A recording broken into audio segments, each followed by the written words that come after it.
ወንድሞቼ ይህን ዓለም አትውደዱት፣ ምኞቱም ፍላጎቱም ሁሉም ያልፋል። ዓለሙኒ ኃላፊ እስመ ኩሉ ኃላፊ ውእቱ ነው። ጽድቅ ምንድነው? ወንድሞቻችሁን ዘመዶቻችሁን በመውደድ እግዚአብሔርን የረሳችሁ ከሆነ እነሱ ልክ እንደዛው ሸክላዎች ሊሰበሩ የሚችሉ ወድቀው ላይነሱ የሚችሉ ሸክላዎች እንደሆኑ ስምርባሪ ሸክላዎች ነው። የተገጣጠሙ ሸክላዎች እኮ ነን እኛ። እግዚአብሔር ገጣጥሞ ሰርቶ ያስዋበን ነን እኮ እኛ። እንዲህ መሆናችንን ስናስብ ያን ጊዜ ሁሉም ነገር ይጠፋልናል ማለት ነው። ጽድቅ ምንድናት ትሉኝ እንደሆነ ዓለምን መጥላት እግዚአብሔርን መውደድ ናት ማለት ነው። ጻድቃን እግዚአብሔር ለራሱ ክብር የለያቸውና የጠራቸው የመረጣቸው ናቸው።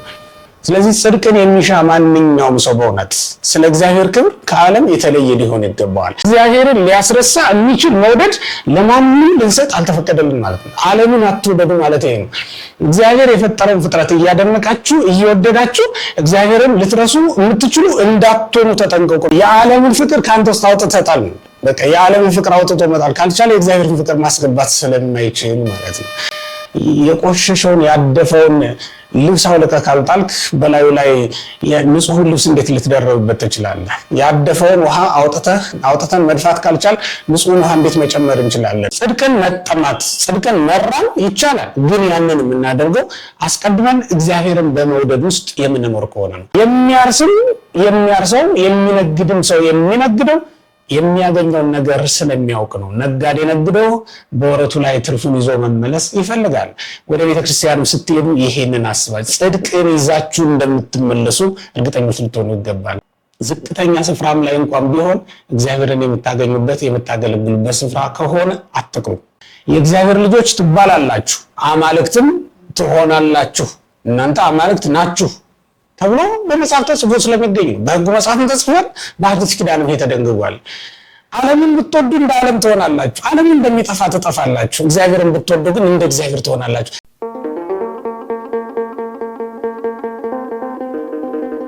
ልዩ ሶስት በሚሆን በአብ በወልድ በመንፈስ ቅዱስ ስም እያመንኩና እየተማጸንኩ የከበረ ሰላምታዬን አቀርባለሁ። የተወደዳችሁ የልዑል አምላክ የሕያው እግዚአብሔር ቤተሰቦች በያላችሁበት የእግዚአብሔር ሰላም ይድረሳችሁ። እንደምን ሰነበታችሁ? ልዑለ ባሕርይ አምላካችን እግዚአብሔር ይህችን ቀን ለአገልግሎት ለንስሐ ስለሰጠን ስለፈቀደልን ስሙ ለዘላለም የተመሰገነ ይሁን። ጽድቅ ምንድን ነው በሚል ርዕስ ነው ዛሬ የምንጀምረው። ጽድቅ በዮሐንስ ወንጌል ምዕራፍ 18 ቁጥር 38 ላይ ስትመለከቱ አንድ ሰው እንደሚል ጥያቄ በክርስቶስ ፊት አቅርቦ ነበረ። በክርስቶስ ፊት ከተጠየቁ ጥያቄዎች መካከል አንዱ ይሄ የጲላጦስ ጥያቄ ነው። ጽድቅ ምንድን ነው ብሎ የጠየቀበት ምክንያት ምንድነው? አምላካችን ኢየሱስ ክርስቶስ ስማና በእንተዘ መጻይኩ ወይን ተወለድኩ ከመ ይኩን ሰማዕተ በጽድቅ፣ እኔ ስለዚህ ነገር ምስክር ልሆን ተወልጃለሁ፣ ስለ ጽድቅ ምስክር ልሆን ወይም ስለ እውነት ልመሰክር ተወልጃለሁ፣ ወደ ዓለም መጥቻለሁ ብሎ በተናገረ ጊዜ ነው ጲላጦስ ጽድቅ ምንድነው ብሎ የተናገረው የጠየቀው። አምላካችን ኢየሱስ ክርስቶስ ግን አልመለሰለትም። ለምን ከተባለ ጽድቅ በተግባር የሚፈጽሟት እንጂ ጽድቅ በቃል የሚመለስ ጉዳይ ስላልሆነ ነው። የሰው ልጅ ከእግዚአብሔር ቃልን ይቀበላል ወይም ቃልን ይሰማል። ያንን የተቀበለውን ቃል ደግሞ በሕሊናው ተረድቶ በተግባር ይመልሳል። ጽድቅ ማለት በተግባር የምንፈጽማት ወይም ለእግዚአብሔር የምንሰጣት ምላሽ ናት እንጂ በቃል እንድንመልስልን ከሰዎች የምንፈልጋት ነገር አይደለችም ማለት ነው። ስለዚህ ማንኛውም ሰው የእግዚአብሔርን ቃል ይሰማል። የእግዚአብሔርን ቃል ይሰማና ያደረገው እንደሆነ ያ ጽድቅ ሆኖ ይቆጠርለታል ማለት ነው። ሐዋርያው ቅዱስ ጳውሎስ እንዲህ ብሎ እንዳስተማረው በሮሜ መልእክቱ ምዕራፍ 2 ቁጥር 13 ላይ ስንመለከት ቃሉን የሚሰማ ብቻ ሳይሆን ቃሉን የሚያደርጉ ጻድቃን ይባላሉ ይላል። ጻድቃን የሚባሉ እነማን ናቸው ማለት ነው? ቃሉን የሚሰሙት ብቻ ሳይሆን ቃሉን የሚያደርጉት ናቸው ማለት ነው። በእርግጥ ቃሉን ለማድረግ ቃሉን ለመፈጸም ትእዛዙን ለመፈጸም ቃሉን መስማት ግዴታ ነው። ቃሉን መስማት ቃሉን ለመፈጸም ታበቃናለችና ነው። ስለዚህ በመጀመሪያ ቃሉን እንሰማለን። ቃሉን ካልሰማን በስተቀር የእግዚአብሔርን ትእዛዝ መፈጸም እግዚአብሔርን ማወቅ የማይቻል ነገር ስለሆነ ነው። ቅዱሳን መላእክት በመጀመሪያ ማን ፈጠረን ብለው የፈጠራቸው ማን እንደሆነ በመጠየቅ ጥያቄያቸውን ጀምረዋል እንጂ እግዚአብሔር እንደፈጠራቸው አያውቁም ነበረ። የፈጠራቸው ማን እንደሆነ ያወቁት ቃሉን ከሰሙ በኋላ ነው። ለይኩን ብርሃን ብሎ ከተናገረ በኋላ ቃሉን ሰምተው የፈጠረውን ብርሃን ተመልክተው እግዚአብሔር ማን እንደሆነ አውቀውታል ማለት ነው። ስለዚህ ጽድቅ ምንድናት ትሉኝ እንደሆነ ጽድቅ እግዚአብሔርን ማወቅ ወይም በእግዚአብሔር ፍቅር ውስጥ መኖር ነው። እግዚአብሔርን መውደድ በራሱ ጽድቅ ተብሎ ይቆጠራል ማለት ነው። ለዚህ ነው አምላካችን ኢየሱስ ክርስቶስ ጽድቅ ምንድነው ብሎ ጲላጦስ ስለጠየቀው ጥያቄ አይመልስለትም። ወዲያው ግን ጲላጦስ ወጥቶ ጽድቅ ምን እንደሆነች ወደ አይሁድ ወጥቶ በአይሁድ ፊት ጽድቅን ይገልጣታል ማለት ነው። ስለዚህ የጽድቅ ምላሽ የጽድቅ ጥያቄ ወደ ክርስቶስ ቀረበ። የጽድቅ ምላሽ በምን ተገኘ ማለት ነው? በጲላጦስ ተግባር ተገለጠች ማለት ነው። ጲላጦስ ወደ አይሁድ ፊት ወጣና ይህ ሰው ኃጢአትን አላደረገም ብሎ መሰከረ ማለት ነው። ጽድቅ ማለት ይህች ናት፣ ስለ እውነት መኖር ወይም ስለ ክርስቶስ መመስከር ናት ጽድቅ ማለት ነው። ያውም በተቆጡ አይሁድ ፊት ቀርቦ ተቆጥተው መጥተው ፍርድ ፈልገው የሚፈልጉት ፍርድ ይታወቃል። ኢየሱስን ግደልልን፣ አይትቶ ስቅሎ ነው ጥያቄያቸው የነበረው። አስወግደው፣ ስቀለው፣ ይህንንስ ካልገደልክ የቄሳር ወዳጅ አይደለም ኢኮንከ አርኮ ለቄሳር እማይቀታልከው ካልሰቀልከው ካልገደልከው የቄሳር ወዳጅ አይደለህም የሚል ጥያቄ ነው ሲያቀርቡት የነበረው ማለት ነው። ስለዚህ ጥያቄያቸው ይታወቃል። ሌሊቱን ሙሉ ተቆጥተው አድረዋል፣ ተቆጥተው ሰንብተዋል። እነዚህ ሰዎች ፊት ቆሞ እውነትን መመስከር እንዴት ያለ ትልቅነት ነው! ጽድቅ ማለት ይሄ ነው ማለት ነው። ለዚህ ነው እንግዲህ ጲላጦስ በተግባር መለሳት ብለን ምናምን፣ ጌታችን ኢየሱስ ክርስቶስ ግን ዝም አለ። እውነትን ከተናገረ በኋላ ወደ እውነት የሚመራን ወደ ጽድቅ የሚመራን መንገድ ካሳየን በኋላ እግዚአብሔር ዝም ይላል ማለት ነው። ስለዚህ እኛ ደግሞ በምን እንመልሳታለን? ጽድቅን በተግባር እንመልሳታለን ማለት ነው። ጲላጦስ ይህንን በመናገሩ ቅዱስ ዮሐንስ አፈወርቅ ያደንቀዋል። በትርጓሜ ይህንን ወንጌል በተረጎሙ ባስተማረበት አንቀጽ ላይ ምንድነው የሚለው? የጲላጦስን ችሎታውን የጲላጦስን ጥበቡን አየህን ብሎ ይጀምራል። ተመልከተው፣ ይሄ ሰው ኢየሱስ ክርስቶስን ለማስፈታት ኃጢአተኛ ነው፣ ነገር ግን ለበዓል ልፈታላችሁ ልማድ አለኝና ይህን ሰው እንድፈታው ፍቀዱልኝ አይደለም ያላቸው ይላል። ይህ ሰው ኃጢአትን አላደረገም አለ። እውነቱን ከገለጠ በኋላ ምስክርነቱን ከሰጠ በኋላ የህሊና ዳኝነቱን ከሰጠ በኋላ ምን አላቸው? ነገር ግን ለበዓል አንዳንድ እስረኛ ልፈታላችሁ ልማድ አለኝ፣ ይህንን ኢየሱስ የሚሉትን ሰው ልፈታላችሁ ትወዳላችሁን ብሎ ለአይሁድ ጥያቄውን ያቀርብላቸዋል ማለት ነው። ያንን ጥያቄ ያቀረበው ከዛ በኋላ ግን በመጀመሪያ ኢየሱስ ክርስቶስ ኃጢአት የሌለበት ጻድቀ ባህሪ መሆኑን በግልጥ ተናግሯል ማለት ነው። ስለዚህ እግዚአብሔር ቤተሰቦች ጽድቅ ምንድን ነው ትሉኝ እንደሆነ በእግዚአብሔር ፍቅር ውስጥ መኖር ነው፣ ወይም ከዓለም በተቃርኖ ውስጥ መኖር ነው። በእግዚአብሔር ፍቅር ውስጥ ስንኖር የዓለም ፍቅር ከውስጣችን ይጠፋል ማለት ነው። ዓለምን የሚወዱ ሰዎች እግዚአብሔርን መውደድ አይቻላቸውም። ምክንያቱም ሰው አንድ ነገር ይወዳል፣ ለዚያ ለሚወደው ነገር ደግሞ ተገዝቶ ይኖራል። ዓለምን የሚወዱ ለዓለም ይገዛሉ፣ ለምኞቱ ተላልፈው ይሰጣሉ። እግዚአብሔርን የሚወዱ ደግሞ ለእግዚአብሔር ይገዛሉ፣ እግዚአብሔርን ለማስደሰት ዘመናቸው ሙሉ ሲተጉ ይኖራሉ።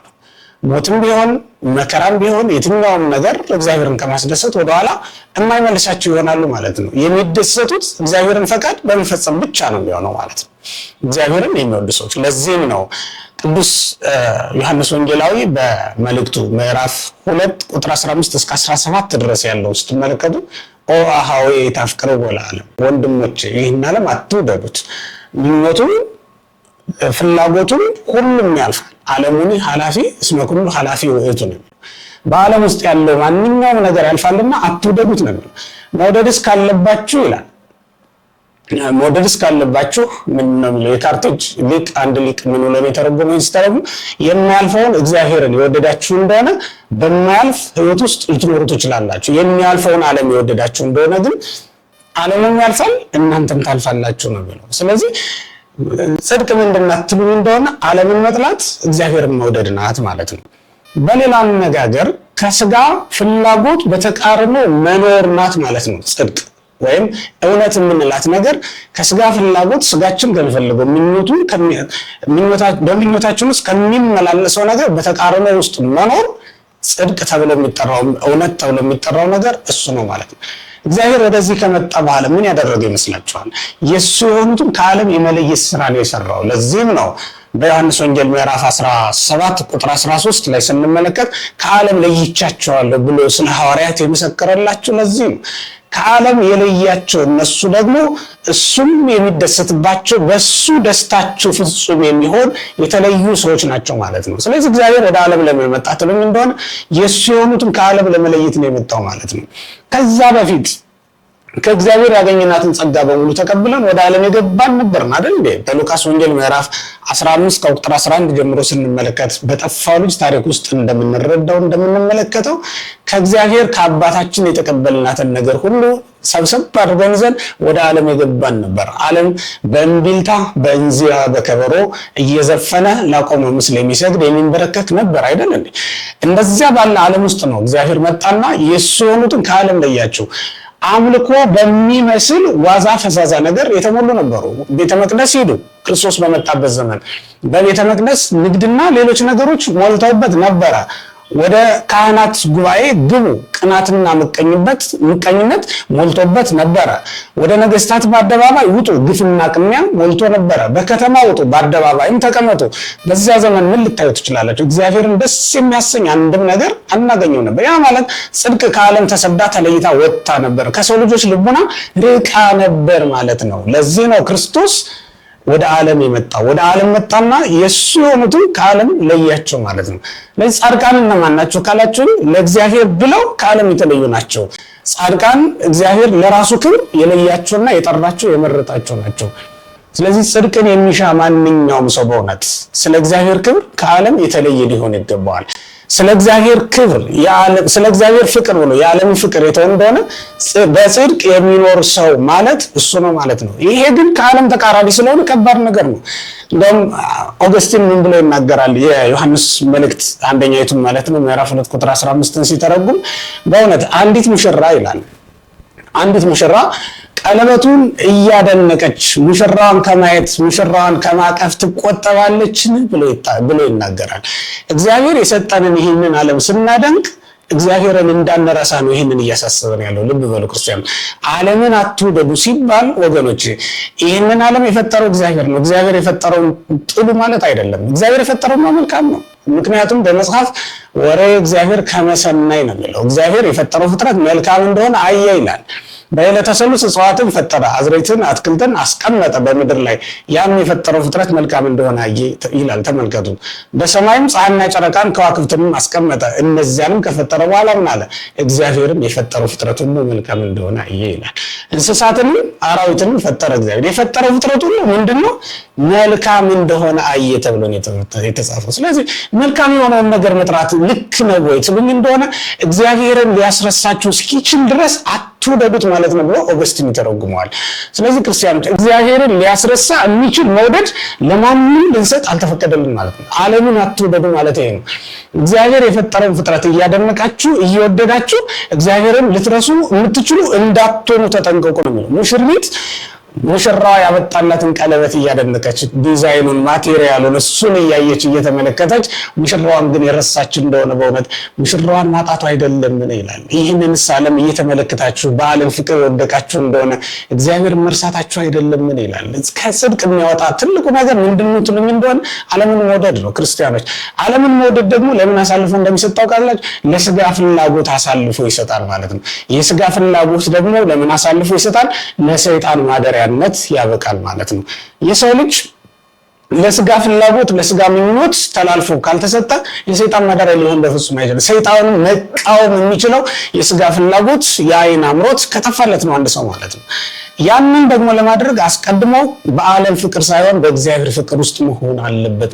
የዓለምን ፍቅር አውጥተህ ጣል ነው የሚለው ሳይፕሪያን የተባለ አንድ ሊቅ ይሄንን ሲናገር ይሄን ቃል ሲተረጉሙ ቅድም የጠቀስኩላችሁ ነው ዮሐንስ መልእክት የዓለምን ፍቅር ካንተ ውስጥ አውጥተህ ጣል ነው። በቃ የዓለምን ፍቅር አውጥቶ መጣል ካልቻለ የእግዚአብሔርን ፍቅር ማስገባት ስለማይችል ማለት ነው። የቆሸሸውን ያደፈውን ልብስ አውልቀህ ካልጣልክ በላዩ ላይ ንጹህ ልብስ እንዴት ልትደረብበት ትችላለህ? ያደፈውን ውሃ አውጥተን መድፋት ካልቻል ንጹህ ውሃ እንዴት መጨመር እንችላለን? በዛው ባደፈው ውሃ ላይ ወይም በተበላሸው ውሃ ላይ ብንጨምረው ንጹህን ውሃ ራሱ ምናበላሸው ይሆን አይደለም እንዴ? በእውነት ክርስቲያኖች ከዓለም ፍቅር ጋር የእግዚአብሔርን ፍቅር ብንቀላቀለው እንዴት ነው ጽድቅ ሊሆንልን ይችላል? እሱ በራሱ እኮ ጽድቅ ሊያመጣ አይችልም ክርስቲያኖች። ስለዚህ በመጀመሪያ የእግዚአብሔር ፍቅር በውስጣችን ሊኖር ይገባል። እግዚአብሔርን መውደድ ነው የጽድቅ ሁሉ መሰረት ሊሆን የሚገባው ወይም የሚችለው ማለት ነው። እግዚአብሔርን መውደድ ከዓለም ትለየናለች። የስጋን ፍላጎትም ታረቅልናለች። ስለዚህ ክርስቲያኖች በመጀመሪያ እግዚአብሔርን በመውደድ የምንደሰት ሊሆን ይገባል። እግዚአብሔርን በማመን ብቻ አስተውሉ ክርስቲያኖች፣ እግዚአብሔርን በማመን ብቻ ሊመጣ የሚችል ነገር አይደለም። ይሄ እግዚአብሔርን መውደድ ትልቅ ተጋድሎ ይጠይቃል። በጾም በጸሎት የእሱን ፍቅር ለማግኘት መጠየቅ፣ መልፋት ወይም መማፀን ይጠይቃል ማለት ነው። እግዚአብሔርን መውደድ እንዲሁ በቀላሉ የምናገኘው ነገር ስላልሆነ እግዚአብሔርን የሚያመልኩ ሰዎች አንዳንድ ጊዜ በተሰጣቸው ስጦታ ፈንታዚያ ሲያደርጉ እንመለከታቸዋለን። እግዚአብሔርን በማምለካቸው እግዚአብሔርን በመለመናቸው የተሰጣቸው ሊሆን ይችላል። ሚስት አግኝተው ይሆናል፣ ልጅ አግኝተው ይሆናል፣ ሀብትንም አግኝተው ሊሆን ይችላል። ሹመትና ሽልማትንም ከእግዚአብሔር እጅ ተቀብለው ይሆናል። ምናልባትም እኮ አሁን እጃችሁ ላይ ያለውና የምትደሰቱበት ነገር ከእግዚአብሔር የተቀበላችሁት ሊሆን ይችላል። እግዚአብሔር ወዶና ፈቅዶ የሰጣችሁ ሊሆን ይችላል። ግን በዚህ እንድትደሰቱ አይደለም እግዚአብሔር የሰጣችሁ ክርስቲያኖች። ይህንን በማየት በሰጣችሁ በእግዚአብሔር ላይ ደስታችሁን እንድታስቀምጡ ነው እግዚአብሔር ይህንን የሰጣችሁ። ልብ በሉ ክርስቲያኖች፣ ቅድም እንደነገርኳችሁ ቀለበቱን ያመጣላትን ሙሽራዋን መውደድ ሲገባት ቀለበቱን ወዳ በቀለበቱ ፍቅር ተማርካ እዛው ላይ የቀረች እንደሆነ ያንን እያደነቀች የቆየች እንደሆነ ሙሽራዋ ከፊቷ ብን ብሎ የሚጠፋ አይደለም እንዴ? ከሱ ልክ ቀለበቱን ወዳለችና ሙሽራዋ በፍጹም ሊወዳትና ከሷ ጋር ሊኖር አይችልም የእግዚአብሔር ቤተሰቦች። ስለዚህ ይህንን ዓለም የሰራው እግዚአብሔር የምትወዱትን ነገር የሰጣችሁ እግዚአብሔር ነው። ክርስቲያኖች የምትወዷቸውን ልጆች፣ የምትወዷቸውን ሚስቶቻችሁን፣ የምትወዱትን ትዳራችሁን፣ የምትወዷቸውን ኑሯችሁን የሰጣችሁ ያስተከለከለላችሁ እግዚአብሔር፣ የምትወዱትን ነገር የሰጣችሁን እግዚአብሔር እንዴት ትረሱታላችሁ? በእውነት ክርስቲያኖች በሰጠን ነገር በልተን ጠጥተን ተዝናንተን ፈንጠዝያ ያደረግን የሰጠንን ያበላንን እግዚአብሔርን ማመስገንን እንዴት ልንረሳ እንችላለን? በእውነት ክርስቲያኖች ግን ፍቅራቸው በዓለም ፍቅር የወደቁ ክርስቲያኖች ወይም ፍቅራቸው በዓለም ውስጥ የሆኑ ሰዎች የሰጣቸውን ዓለም ይዘው ሰጪውን ወይም ሰሪውን እግዚአብሔርን ወደ መርሳት ይደርሳሉ ማለት ነው። ይሄ ከንቱ ነገር ነው። ይሄ ከጽድቅ ያወጣል። ክርስቲያኖች ጽድቅን ከልባችን ሊያወጣት የሚችለው እሱ ነው ማለት ነው። ስለዚህ ጽድቅ ምንድነው ትሉኝ እንደሆነ እግዚአብሔርን መውደድ ነው። በቃ እግዚአብሔርን መውደድ የጽድቅ ሁሉ መሰረት ስለሆነ ዋናው ነገር እሱ ነው። እግዚአብሔርን መውደድ ከቻልን በእግዚአብሔር አጠገብ እንኖራለን። በእግዚአብሔር አጠገብ መኖር ከቻልን ደግሞ እንደ መላእክቱ ዘወትር እሱን በማገልገል እንተጋለን። የሚከፋን ስሙን ያልጠራን እንደሆነ ነው። የሚከብደን እግዚአብሔርን ሳናገለግል መኖር ነው። እግዚአብሔርን ሳናገለግል መኖር አንችልም ማለት። ምክንያቱም በዙፋኑ አጠገብ ያሉ እሱን እያገለገሉ ስሙ ምግብ ሆኗቸው ምስጋናው ቀለብ ሆኗቸው የሚኖሩ በጣም ብዙ አገልጋዮች ለእግዚአብሔር ያሉ ስለሆነ ነው የእግዚአብሔር ቤተሰቦች። ስለዚህም ወገኖች እሱን የወደድን እንደሆነ የእግዚአብሔር የሆነው ሁሉ የኛ ይሆናል ማለት ነው። እሱን የወደድን እግዚአብሔርን የወደድ ነው እንደሆነ የእግዚአብሔር የሆነውን ሁሉ ለኛ ይሰጠናል። አሁን የምንወዳቸውን ነገሮች እንደሰጠን ሁሉ ከዚህ በላይ ሌላ የሚበልጥ ሌላ ስጦታን ለሚወዱት ሰዎች እሱን በመውደድ ጸንተው ለሚኖሩ ሰዎች የተዘጋጀላቸው ስጦታ አለ። በአንድ ወቅት ቅዱሳን ሐዋርያት ወደ ከተማ ወጡና ከጌታ ጋር በነበሩበት ጊዜ በሉቃስ ወንጌል ምዕራፍ 10 ቁጥር 20 ላይ የተጻፈ ቃል ነው። አጋንንት ተገዙላቸው፣ ስሙን ሲጠሩትም ወጥተው ሄዱላቸው። በዚህ በጣም ደስ ብሏቸው ወደሱ ተመለሱና አጋንንት እኮ በስም ተገዙልን፣ ስምን ስንጠራባቸው ወጥተው ሄዱልን ብለው ነገሩት። በጣም ደስተኞች ሆነው ስላገኛቸው በዚህ ደስ አይበላችሁ ብሎ ደስታቸውን አጣጣለባቸው። ከነሱ ያ ምድራዊ ደስታ ብን ብሎ እንዲሄድ አደረጋቸው ማለት ነው። በእውነት ክርስቲያኖች እግዚአብሔር ወደ ዓለም በመጣ ጊዜ ወደ ዓለም በሚመጣ ጊዜ በስሜ አጋንንትን አውጥታችኋልና በስሜ ድውያንን ፈውሳችኋልና በእኔ ስም በእውነት ታምራትን አድርጋችኋልና ብሎ የሚጠይቀን ይመስላችኋል እንዴ? ይህንን ከቁጥር የሚያስገባው ይመስላችኋል? እግዚአብሔር እንዲህ ብሎ የሚጠይቅ አምላክ አይደለም። ታምራት ማድረግ ለስንቱ ይቻል ነበር፣ ግን እግዚአብሔር ይህንን አይደለም የጠየቀን።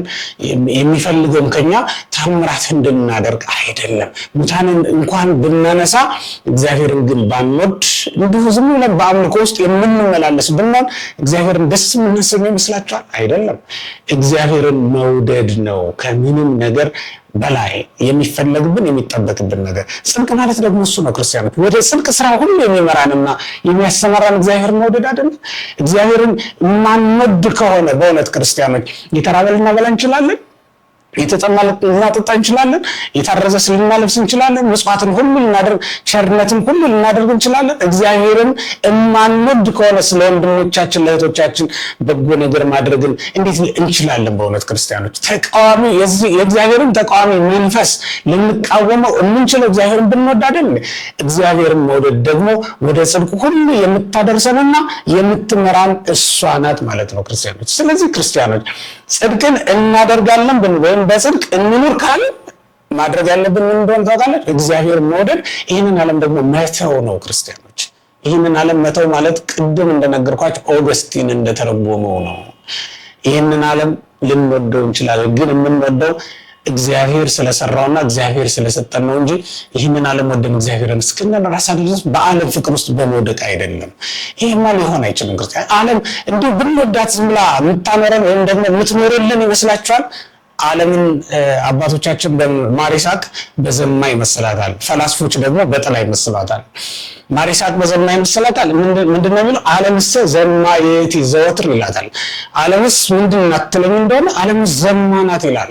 ዘማ ከከፈላት ሁሉ ጋር ትኖራለች፣ ወይም አንድ ቀን ከአንዱ ጋር ሌላው ቀን ደግሞ ከሌላው ጋር ታድራለች እንጂ የኔ የምትለው ምንም ነገር የሌላት ናት። ዓለምም እንደዚያ ናት ይላል። ዛሬ ካንተ ጋር ናት፣ ነገ ግን ከሌላው ጋር ናት ይላል። እስኪ ልብ በሉ። በባቢሎን ቤተመንግስት ስትገቡ ዓለም ሁሉ የተገዛለትና እግሩ ስር የወደቀለትን ንጉስ ናቡከደነፆርን ታገኙታላችሁ። ዓለም ከሱ ጋር ነበረች። ከሰገነት ወደ ሰገነት ሲመላለስ ሁሉ ከእግሩ በታች ሲወድቅ ተመለከተና በራሱ ምስል ትልቅ የሆነ ምስል አሰርቶ ትልቅ ሜዳ ላይ አቁሞ ዓለም ሁሉ እንዲሰግድለት እንዲንበረከክለት አደረገ ማለት ነው። ግን ያንን ሁሉ ክብሩን ወዲያውኑ እግዚአብሔር አሳልፈው። ከአንድ ምዕራፍ ያልበለጠ ክብር ነው የነበረው ናቡከደነፆር። ተመልከቱ። ምዕራፍ 4 ላይ ስትገቡ፣ ምዕራፍ 3 ላይ ምስሉን አቁሞ አሰገደ። ምዕራፍ 4 ላይ ስትገቡ ግን ክብሩ ሁሉ እንዳለፈበት ታያላችሁ። እሱ ብቻም አይደለም። ትንቢተ ዳንኤል ምዕራፍ 5 ላይ ደግሞ ስትገቡ ብልጣሶር የሚባለውን የናቡከደነፆር ልጅ የኤርማሮዴቅ ልጅ የናቡከደነፆር የልጅ ልጅ ብልጣሶር ሁሉ በእጁ ሁሉ በደጁ ሆነለትና ይበላ ይጠጣ ይዘፍን ያጨበጭብ የነበረ ሰው ነው። መኳንንቱ ሁሉ እየተነሱ ንጉሥ ሺህ ዓመት ንገስ ብለው ለሱ እጅ እየነሱ ይመላለሱ ነበረ። ያንን ሁሉ ደስታ በተመለከተ ጊዜ ንጉሱ ምን አደረገ? ወዲያውኑ በቤተ መቅደሱ ነዋያት ሊበላባቸው ተመኘ ይላል። እግዚአብሔር ግን በዛች ሌሊት መንግስቱን ከሱ አዛለበት። ተሰረት መንግስት ከነለ ተወበት መንግስት ከለካላ ለጽር ወለሜዶን ለጽርና ለሜዶን ተሰጠች ነው የሚለው። ማኔ ቴቄል ፋሬስ ሰፈራ እግዚአብሔር ለመንግስት ተሰለጣ። እግዚአብሔር መንግስትን ሰፈራት፣ ቆጠራት፣ ጨረሳትም ይላል። ማብቂያው ዘንቀን ነው የሆነው። በአንድ ሌሊት ተጀምሮ በአንድ ሌሊት ለሚያልፍ ደስታ በእውነት ክርስቲያኖች ፀሐይ ጠልቃ የጀመርነውን ደስታ ፀሐይ እስክትወጣ ድረስ እንኳን ማቆየት አንችልም እኮ። ዓለም እንዲህ ናት። እጅግ የምንወዳትም እንኳን አብራን ላታድር የምትችልበት አጋጣሚ እጅግ በጣም ብዙ ነው ክርስቲያኖች። ስለዚህ ነው እግዚአብሔርን በመውደድ ጸንተን ልንኖር ይገባል ብለን የምናምነው። እግዚአብሔርን በመውደድ ጸንተን ልንኖር ይገባል። ጽድቅ ማለት ይሄ ነው ክርስቲያኖች። አለበለዚያ ወደ ጽድቅ ሁሉ መሄድ በፍጹም አይቻልም። ስለዚህ በየትኛውም ጊዜ ከእግዚአብሔር አስበልጠን የምንወደው ምንም ነገር ሊኖር በፍጹም ራሳችንን እንኳን ቢሆን፣ ምክንያቱም አመድና ትቢያ ነንና። አመድና ትቢያን ተወዱ ዘንድ እናንተ ማን ናችሁ? በእውነት ራሳችሁን አብልጣችሁ የምትወዱ ከሆነ የምትንከባከቡ ከሆነ አመድና ትቢያ እንደሆነ ያሰባችሁ እንደሆነ ብን ብሎ ይጠፋላችኋል ማለት ነው ክርስቲያኖች። ወንድሞቻችሁን ዘመዶቻችሁንም በመውደድ እግዚአብሔርን የረሳችሁ ከሆነ እነሱ ልክ እንደዛው ሸክላዎች ሊሰበሩ የሚችሉ ወድቀው ላይነሱ የሚችሉ ሸክላዎች እንደሆኑ ስምርባሬ ሸክላዎች ነው። የተገጣጠሙ ሸክላዎች እኮ ነን እኛ። እግዚአብሔር ገጣጥሞ ሰርቶ ያስዋበን ነን እኮ እኛ። እንዲህ መሆናችንን ስናስብ ያን ጊዜ ሁሉም ነገር ይጠፋልናል ማለት ነው። ዓለምንስ ብታስቧት፣ ዓለም ትናንት የሌሎች ነበረች፣ ዛሬ ደግሞ የኛ ሆና ሊሆን ይችላል። ግን ነገ ደግሞ ለሌሎች እንደማትሰጥ ምን ማረጋገጫ አለ? ከሌሎች ሰዎች አትማርም ምን ይላል? ማነው በአርሳኖስ ከሌሎች ሰዎች መማርን ነው ለሰዎች የሚመክራቸው። ልማርማ የምትል ከሆነ ጽድቅን ልትማራት እግዚአብሔርን መከተል ይሄንን ዓለም ልትነቀው ተወድ ከሆነ ይሄንን ዓለም ልትጠላው ተወድ ከሆነ ትናንት ይህ ዓለም ያከበራቸው ነገር ግን ዛሬ ወደ መቃብር የወረወራቸውን ሰዎች ተመልከት ነው የሚለው። ስለዚህ ዓለም ከማንም ሰው ጋር አብራ እንደምትዘልቅ እኮ ትናንት የነበሩ ባለጠጎች ዛሬ ሲደህዩ ማየታችን በቂ ምስክር ነው። ትናንት የተሾሙ ሰዎች ዛሬ ሬሳ ተብለው ወደ መቃብር መጣላቸው በቂ ምስክር ነው። ክርስቲያኖች ዓለም ከማንም ሰው ጋር ዘልቅ አታውቅም። ዛሬ ከኛ ጋር ብትሆንም ነገም ከኛ ጋር ልትኖር በፍጹም አትችልም። ለዘላለም የማይኖር ዓለም ውስጥ በማይኖር ዓለም ፍቅር ውስጥ እንዴት ልንያዝ እንችላለን? አምላካችን ኢየሱስ ክርስቶስ ጽድቅን የሚራቡ ብፁዓን ናቸው ብሎ የሰበከላቸው ሰዎች እነማን ይመስሏቸዋል? የእግዚአብሔርን ቃል የሚራቡ የሚጠሙ የሚናፍቃቸው ሰዎች ናቸው። ቃሉን በመስማት መዋል ማደር የሚችሉ የሚፈልጉ ሰዎች ናቸው። አባቶቻችን ቅዱሳት መጻሕፍትን በሚመለከቱበት ጊዜ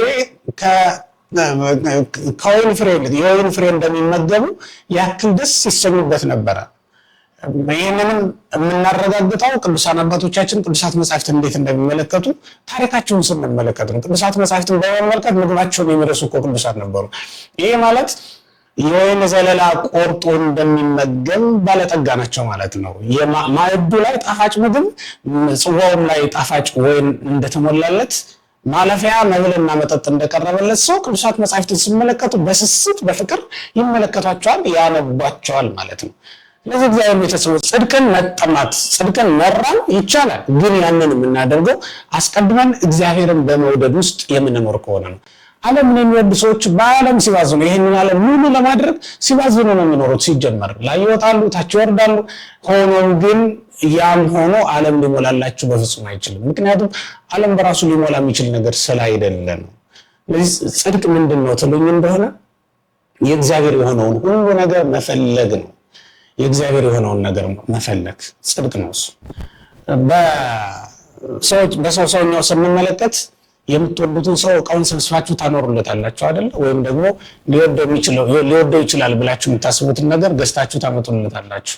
እግዚአብሔርም የእሱ የሆነውን ነገር ሰብስበው በልባቸው የሚያስቀምጡትን ሰዎች ሁሉ ይወዳቸዋል ማለት ነው። ከእነሱ ጋርም ይኖራል ወይ አድሮባቸው ይኖራል፣ እነሱም ከእሱ ጋር ሊኖሩ ይችላሉ ማለት ነው። ስለዚህ የእግዚአብሔር የሆነውን በመፈለግ እድሜያችንን የምንጨርሰው ኑሯችንን የምናሳልፈው መቼ ነው? ክርስቲያኖች የእግዚአብሔር የሆነውን በመፈለግ ብዙ ሰዓታትን የሚደክሙ ሰዎች እንዴት የታደሉ ናቸው? ገዳም ይሄዳሉ፣ ቆላ ይወርዳሉ፣ ደጋ ይወጣሉ። የእግዚአብሔር የሆነውን ብቻ በመፈለግ ማለት ነው። ሰላምን በመፈለግ ጽድቅን በመፈለግ የትኛውን የእግዚአብሔር የሆነውን ነገር ብቻ በመፈለግ የሚሄዱ ናቸው። ወርቅን የሚፈልግ ሰው መሬትን ይቆፍራል አይደለ? ጽድቅን የሚፈልግ ሰው ደግሞ ቅዱሳት መጻሕፍትን ያገላብጣል ማለት ነው። ጽድቅን የምትፈልጓት ከሆነ ቅዱሳት መጻሕፍት ውስጥ ታገኟታላችሁ። ጽድቅን የምትፈልጓት ከሆነ ክርስቲያኖች ቅዱሳት መጻሕፍት የነገሯችሁን ትእዛዛት በመፈጸም እነሱ መመሪያ በማድረግ ታገኟታላችሁ ማለት ነው። ወርቅን የሚፈልግ ሰው በእውነት ብዙ ቦታ ላይ ከሚቆፍር ወርቁ የሚገኝበትን ቦታ የሚጠቁም መሳሪያ ቢያገኝ ኖሮ በውድ ገንዘብ ባልገዛውም ነበረ፣ በዚያስ ብዙ ነገር ባላተረፈለትም ነበር። ጽድቅን የምንፈልጋት እኛ በእውነት የሚመሩን ቅዱሳት መጻሕፍት አሉ፣ የሚተረጉሙልን የሚያብራሩልን መምህራን አሉ። እነዚህ ሁሉ ምክንያት አድርገን ጽድቅን የምንፈልጋት እስከመቼ ድረስ ነው? ክርስቲያኖች በእውነት አሳ ሊያጠምድ የሚችል ሰው አስቀድሞ የሚፈልግ ሰው አስቀድሞ አሳ ሊያጠምድበት የሚችለውን አሳ ማጥመጃ መረቡን ሊያዘጋጅ አይገባውም እንዴ? እኛ ቅዱሳት መጻሕፍትን ከማንበብ ችላ የምንል ሰዎች ጽድቅን እንዴት ልናጠምዳት እንችላለን? ጽድቅን እኮ ልንይዛት የምንችለው ማጥመጃ መረብ ሲኖረን ነው አይደል እንዴ? ክርስቲያኖች ቅዱስ ጴጥሮስ መጀመሪያ መረቡን አሰናድቶ ስለጠበቀ አይደል እንዴ ጌታችን መድኃኒታችን ኢየሱስ ክርስቶስ መጥቶ መረቡን በአሳ የሞላለት እኮ መጀመሪያ መረቡን ራሱ አዘጋጅቶ ስለተገኘ ነው እግዚአብሔር ቤተሰብ። ስለዚህም ጽድቅን የምንፈልጋት ከሆነ አጥብቀን ቅዱሳት መጻሕፍትን መውደድ ይገባናል። ጽድቅን የሚፈልግ ማንኛውም ሰው ሶስት ነገሮችን አጥብቆ ሊወድ ይገባል። አንደኛ ቤተ እግዚአብሔር መመላለስን አጥብቆ ሊወድ ይገባል። ወደ ቤተ ክርስቲያን መሄድን አጥብቃችሁ ልትወዱት ይገባል። ምክንያቱም ስጋው ደግሞ በዚያ ነውና ያለው ምክንያቱም ቅዱሳት ስዕላት ያሉት በዚያ ነውና ቅዱሳንን የምታገኟቸው ከቅዱሳን ጋር አብሮ የመጸለይ ዕድልን የምታገኙ በዚያ ቦታ ስለሆነ ጽድቅን የምትፈልጉ ከሆነ ወደዚያ ቦታ መሄድን ችላ ልትሉ በፍጹም አይገባችሁም። ሐዋርያት እንኳን ይህን ያደርጉት ስለነበረ የሐዋርያት ሥራ ምዕራፍ 3 ቁጥር 1 ላይ ስትመለከቱ ቅዱሳን ሐዋርያት ወደ ቤተክርስቲያን ወደ ቤተ እግዚአብሔር ለመሄድ ያዘወትሩ እንደነበረ ተጽፏል። በ9ኛው ሰዓት ለጸሎት ወደ ቤተ እግዚአብሔር ወጥተው እንደነበረ ጴጥሮስና ዮሐንስ ተጽፎ ስለምንመለከት ራሱ መድኃኒታችን ኢየሱስ ክርስቶስም እንዳስለመደው ወደ ቤተ መቅደስ የመሄድ ልምድ ነበረው። እንዳስለመደው ነው። በከመ ያለምድ ነው የሚለው። እንዳስለመደው ወደ ቤተ መቅደስ ይሄድ ነበር ነው የሚለው። ስለዚህ ወደ ቤተ እግዚአብሔር መሄድን ልናዘወትር ይገባናል። ጽድቅን ፍለጋ ነው። ወደዚያ ስትሄዱ ጽድቅን ፍለጋ እንደምትሄዱ ልብ ልትሉ ይገባል። ገበያ የሚገባ ሰው ወይም መሬት ተቀብሎ ለእርሻ ወደዚያ የሚወርድ ሰው ለምን እንደሚያርስ የማያውቅ ይመስላችኋል? ያውቃል አይደል እንዴ? ለምን እንደሚያርስ ያውቃል። ዘርን የሚዘራ ገበሬ ምድር የሚጠብቀው ዘሩን ከዘራ በኋላ አንዷ ቅንጣት 30 እና 60 መቶ ፍሬ ይዛ እንደምትገኝለት እርግጠኛ ነው ያ ገበሬ ማለት ነው። ስለዚህ ዘርን ይዘራል ማለት ነው። የሚያርሰው የሚነግድም ሰው የሚነግደው የሚያገኘውን ነገር ስለሚያውቅ ነው። ነጋዴ ነግደው በወረቱ ላይ ትርፉን ይዞ መመለስ ይፈልጋል። ወደ ቤተክርስቲያኑ ስትሄዱ ይሄንን አስባችሁ ጽድቅን ይዛችሁ እንደምትመለሱ እርግጠኞች ልትሆኑ ይገባል። በዚያ ቦታ ከተገኙ ሰዎች መካከል ጻድቆ ተመለሰ የተባሉ በሉቃስ ወንጌል ምዕራፍ 18 ላይ የተጠቀሰውን ሰው ልብ በሉ። ያ ቀራጩ ሰው ጻድቆ ተመለሰ ይላል። ተመልከቱት። ማቴዎስም እኮ ከጌታ ጋር ከመገናኘቱ በፊት ቀራጭ ነበረ። ልብ በሉ። ያዕቆብ ወልደ አልፍዮስም ከጌታ ጋር ከመሆኑ በፊት ቀራጭ ነበረ። ቅዱስ ጴጥሮስም ከጌታ ጋር ከመገናኘቱ በፊት የጌታን ቃል ከመስማቱ በፊት አሳ አጥማጅ ነበረ። ዛሬ ግን የመንግስተ ሰማያት ቁልፍ ባለቤት ሆነ። የመንግስተ ሰማያት ቁልፍ ለዚህ አሳ አጥማጅ ተሰጠው ዘንድ ይህ አሳ አጥማጅ ማን ነው? ምንድን ነው? ምን ስላደረገ ነው ትሉኝ እንደሆነ ውሎውን ኑሮውን ከክርስቶስ ጋር ስላደረገ ነው። በቤተ እግዚአብሔር ስላደረገ ነው ማለት ነው። ክርስቲያኖች ያ ታሪኩ የተለወጠለት ለዚህ ነው። ስለዚህ ዓለምን ስንመለከት እግዚአብሔር ደግሞ መንግስቱን ያወርሰናል ማለት ነው። ትልቅ ስጦታ የተዘጋጀለት ሰው በትንሹ ስጦታ እንዴት ጊዜውን ያሳልፍ? በትልቁ ስጦታ ደስታውን እንዴት ሊያሳልፍ ይችላል ማለት ነው። ትልቁን ደስታ በትንሹ መለወጥ በፍጹም አይገባም። ስለዚህ ለትልቁ ደስታ ራስን ማዘጋጀት ይገባል ማለት። ጽድቅን የሚፈልግ ማንኛውም ሰው ወደ ቤተ እግዚአብሔር መሄድን ሊያዘወትር ይገባል። ሁለተኛ ቅዱሳት መጻሕፍትን መመልከት ሊያዘወትር ይገባል። ቅድም ስላችሁ እንደነበረ እግዚአብሔርን በቅዱሳት መጻሕፍት ውስጥ ታገኙታላችሁ። እግዚአብሔርን በመምህራን አጠገብ ታገኙታላችሁ። ምክንያቱም እናቱ እመቤታችንና አሳዳዩ ታላቁ ሰው ዮሴፍ ያገኙት ከመምህራን መካከል ስለነበረ ነው። ይህ በሉቃስ ወንጌል ምዕራፍ 2 ላይ የተጻፈ ታሪክ ነው የምነግራችሁ። ስለዚህ ወገኖች ቅዱሳት መጻሕፍትን መመልከት፣ ከመምህራን አጠገብ መቀመጥ እግዚአብሔርን ለማግኘት ወይም ደግሞ ጽድቅን ለማግኘት ዋናው ጠቃሚው ነገር ነው ማለት ነው።